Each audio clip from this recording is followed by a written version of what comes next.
Nunca pensé que terminaría escribiendo esto, pero después de escuchar varios relatos similares, entendí que lo que vivimos no fue una casualidad ni una exageración.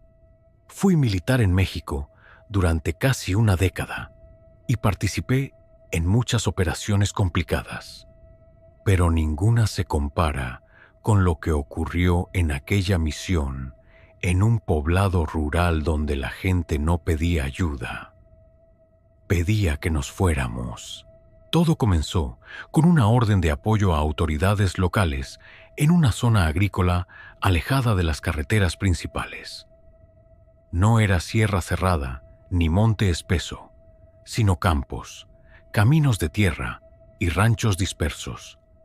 Nos dijeron que había denuncias de violencia, pero no enfrentamientos armados. La gente simplemente abandonaba sus casas. Familias completas desaparecían dejando todo atrás. Animales muertos aparecían colgados en cercas. Las patrullas locales se negaban a entrar de noche. Éramos 15 elementos y un teniente joven, recién asignado. Llegamos al poblado al atardecer. El lugar parecía detenido en el tiempo. Casas de adobe, calles sin pavimentar, ventanas cerradas. No había niños, no había perros sueltos, no había ruido. Solo el viento moviendo las láminas.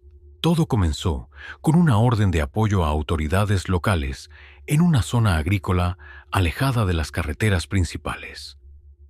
No era sierra cerrada ni monte espeso, sino campos, caminos de tierra y ranchos dispersos. Nos dijeron que había denuncias de violencia, pero no enfrentamientos armados. La gente simplemente abandonaba sus casas. Familias completas desaparecían dejando todo atrás. Animales muertos aparecían colgados en cercas. Las patrullas locales se negaban a entrar de noche. Éramos 15 elementos y un teniente joven, recién asignado. Llegamos al poblado al atardecer. El lugar parecía detenido en el tiempo. Casas de adobe, calles sin pavimentar, ventanas cerradas. No había niños, no había perros sueltos, no había ruido. Solo el viento moviendo las láminas. Instalamos un punto temporal cerca de la plaza. A los pocos minutos comenzaron a salir personas de las casas. No se acercaban demasiado. Nos observaban desde lejos, con desconfianza. Una mujer mayor fue la primera en hablar. No preguntó quiénes éramos ni qué hacíamos ahí. Solo dijo que no nos quedáramos después de que oscureciera. Cuando el teniente le preguntó por qué, la mujer respondió algo que no estaba en ningún informe. Porque ellas salen. Nadie pidió aclaración. Durante la tarde, hablamos con varios habitantes. Todos decían lo mismo, aunque con palabras distintas. Que por las noches se escuchaban rezos que no eran rezos. Que las sombras caminaban entre los campos. Que algunas mujeres del pueblo ya no eran las mismas. Que algo se había pegado a la gente. Cuando intentábamos hacer preguntas más directas, se cerraban por completo. Al anochecer, el ambiente cambió. No de golpe, sino poco a poco. Los sonidos normales del campo desaparecieron. Las luces de algunas casas se apagaron al mismo tiempo. El teniente ordenó mantener guardias dobles y no separarnos. Cerca de las 10 de la noche, escuchamos el primer canto. No venía de una sola dirección. Parecía rodearnos. Era una voz femenina, grave, cantando algo en un idioma que ninguno reconocía. No era español ni alguna lengua indígena conocida. Sonaba antiguo, arrastrado. A varios se nos erizó la piel sin saber por qué. Uno de mis compañeros dijo que reconocía la melodía. Juraba haberla escuchado de niño, en el pueblo de su abuela. Decía que se usaba para velorios, pero al revés, como si la hubieran deformado. Las radios comenzaron a fallar. No interferencia común, sino cortes secos, como si alguien apagara y encendiera el sonido. Decidimos no usarlas más. Poco después, uno de los soldados empezó a comportarse raro. Estaba inquieto, sudando, mirando constantemente hacia los campos. Decía que veía a su esposa caminando entre el maíz, que lo estaba llamando. Todos sabíamos que su esposa estaba a cientos de kilómetros. Intentamos calmarlo, pero su desesperación iba en aumento. En un descuido, salió corriendo. Lo seguimos, pero fue inútil. El campo parecía interminable. Las plantas nos raspaban el rostro y los brazos. Escuchábamos pasos alrededor, pero no veíamos a nadie. Cuando finalmente lo encontramos, estaba de rodillas, llorando frente a una figura femenina parada a unos metros. No parecía moverse, solo estaba ahí. Cuando la iluminamos, no vimos un rostro.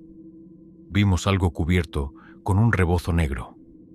La figura levantó lentamente la cabeza y el soldado cayó al suelo, como si alguien le hubiera apagado el cuerpo. La figura se dio la vuelta y caminó hacia la oscuridad, sin prisa. Regresamos cargando al compañero. No estaba muerto, pero no reaccionaba. Respiraba, pero no respondía a estímulos. Tenía los ojos abiertos, mirando a la nada. Murmuraba palabras sueltas que no entendíamos. Esa noche nadie durmió. Al amanecer, el pueblo estaba vacío. No quedaba nadie. Las casas abiertas, algunas con comida servida sobre la mesa. En una de las paredes de la plaza encontramos símbolos dibujados con ceniza y sangre seca. Nadie quiso tocarlos. Intentamos evacuar, pero los vehículos no encendieron. No había señal. Estábamos completamente aislados. Y fue entonces cuando entendimos que no habíamos ido a ayudar a nadie. Habíamos llegado tarde. Al quedarnos incomunicados, el teniente intentó mantener el control. Ordenó revisar los vehículos uno por uno. No había fallas visibles. Los motores estaban bien, la gasolina intacta. Simplemente no encendían. Era como si algo los hubiera apagado desde otro lugar. Decidimos reagruparnos en la plaza y mantener vigilancia en todas direcciones. El silencio era tan pesado que se podía sentir en los oídos. El soldado que encontramos en el campo seguía vivo, pero no reaccionaba. Murmuraba frases inconexas. A ratos parecía rezar. A ratos parecía repetir palabras que no eran español. Uno de los muchachos, que hablaba algo de lengua indígena, dijo que algunas palabras sonaban parecidas a rezos antiguos, pero deformados. No eran plegarias normales, eran invocaciones. A media mañana comenzamos a notar algo inquietante. El sol estaba alto, pero la temperatura no subía. Había zonas del pueblo donde el aire se sentía frío, como si la sombra no se hubiera ido. En una de las casas encontramos fotografías viejas. En todas aparecían mujeres, siempre mujeres, algunas jóvenes, otras ancianas. En varias fotos, las mismas mujeres aparecían en distintas épocas, sin envejecer. En una habitación encontramos un cuaderno. Estaba escondido debajo de una cama. No era reciente. Las hojas estaban amarillas. El cuaderno tenía nombres, muchos nombres. Junto a cada nombre había fechas y símbolos. Algunos nombres estaban tachados. Otros tenían una marca distinta, como si indicaran algo incompleto. Uno de los nombres era el del soldado, que ahora estaba en estado catatónico. El teniente ordenó salir de inmediato, aunque fuera a pie. Decidimos tomar el camino de terracería por el que habíamos llegado. No habíamos avanzado ni 100 metros cuando el paisaje comenzó a cambiar. No de forma brusca, sino sutil. Los campos parecían repetirse. Los árboles eran los mismos. Las curvas del camino no llevaban a ningún lado nuevo. Caminábamos, pero no avanzábamos. Escuchamos nuevamente el canto, esta vez más cerca. No venía de una sola voz, eran varias, algunas agudas, otras graves. Sonaban como mujeres cantando en coro, pero desacompasadas. El sonido parecía moverse alrededor de nosotros, a veces delante, a veces detrás. Uno de los soldados empezó a llorar. Decía que veía a su hermana entre los campos. Decía que estaba descalza, llamándolo. Intentó ir hacia ella. Tuvimos que detenerlo a la fuerza. En ese momento, vimos figuras moverse entre el maíz. No corrían. Caminaban lento, demasiado lento, como si supieran que no había prisa. Decidimos regresar al pueblo. No porque fuera seguro, sino porque el camino ya no existía como lo recordábamos. Al volver, encontramos algo nuevo en la plaza. Un círculo hecho con sal, ceniza y sangre seca.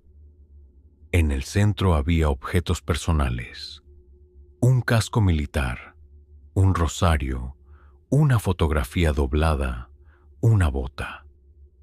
Eran cosas nuestras, cosas que nadie había dejado ahí. El canto se detuvo de golpe, y entonces escuchamos pasos. No eran muchos, no eran rápidos, eran pasos tranquilos, seguros. Desde una de las calles salió una mujer. Caminaba encorvada, apoyándose en un bastón. Su ropa era vieja, su rostro estaba arrugado, pero sus ojos eran demasiado claros, demasiado vivos.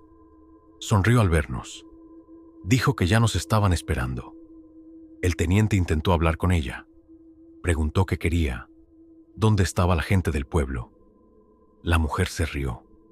Dijo que el pueblo ya había cumplido su parte, que ahora nos tocaba a nosotros. Dijo que la tierra pedía hombres, que siempre los pedía, y que ellas solo ayudaban a que regresaran de otra forma. Otra mujer apareció detrás, luego otra, y otra más. Algunas parecían jóvenes, otras ancianas. Todas tenían la misma sonrisa. Todas nos observaban como si ya nos conocieran. Disparamos al aire para intentar dispersarlas. No reaccionaron. Seguían avanzando lentamente. El soldado, en estado catatónico, comenzó a gritar. Gritaba con una voz que no era la suya. Decía que ya estaba listo, que ya no tenía miedo, que ya podía caminar. Se levantó solo y caminó hacia ellas. Intentamos detenerlo, pero nos empujó con una fuerza que no parecía humana. Se colocó en medio del círculo y se arrodilló. Las mujeres comenzaron a cantar otra vez, más fuerte. El aire se volvió pesado. Sentí mareo. Algunos cayeron al suelo. Yo apenas podía mantenerme en pie. El soldado comenzó a convulsionar. Su cuerpo se arqueaba de forma antinatural. Las mujeres lo rodearon. No lo tocaban, pero parecía que algo lo jalaba desde dentro. Sus huesos crujían. Sus gritos se mezclaban con el canto, hasta que, de pronto, se quedó quieto. Cuando se levantó, no era el mismo. Su postura había cambiado. Su mirada estaba vacía, pero fija. Nos observó uno por uno, sonrió y habló. Dijo que ahora entendía. Dijo que el monte estaba lleno de voces. Dijo que ellas no mataban, transformaban, que nosotros también podíamos quedarnos. Ahí fue cuando el teniente ordenó disparar. No sé si fue suerte, instinto o algo más, pero el caos que se desató nos permitió escapar. Las mujeres gritaban, no de dolor, sino de enojo. El canto se rompió. El círculo se deshizo. Corrimos sin mirar atrás. No recuerdo cuánto tiempo estuvimos corriendo. El paisaje volvió a cambiar. El camino apareció de pronto, como si siempre hubiera estado ahí. Llegamos a los vehículos y esta vez encendieron sin problema. No pensamos, solo nos fuimos. De los 15 que llegamos, regresamos 8. Nunca hubo reporte oficial. Nos dijeron que lo ocurrido fue producto del estrés, del aislamiento, de su gestión colectiva. Nos prohibieron hablar del tema. El soldado que se transformó nunca apareció en ningún registro. Para el ejército nunca existió. Yo dejé el servicio poco después. Han pasado años, pero hay noches en las que escucho cantos a lo lejos. Hay veces en las que veo figuras femeninas paradas en los campos cuando viajo por carretera. Y en más de una ocasión, he encontrado símbolos dibujados con ceniza cerca de mi casa. Por eso escribo esto, porque sé que ellas siguen ahí, y porque sé que, cuando el monte vuelve a cantar, alguien más va a escuchar su nombre.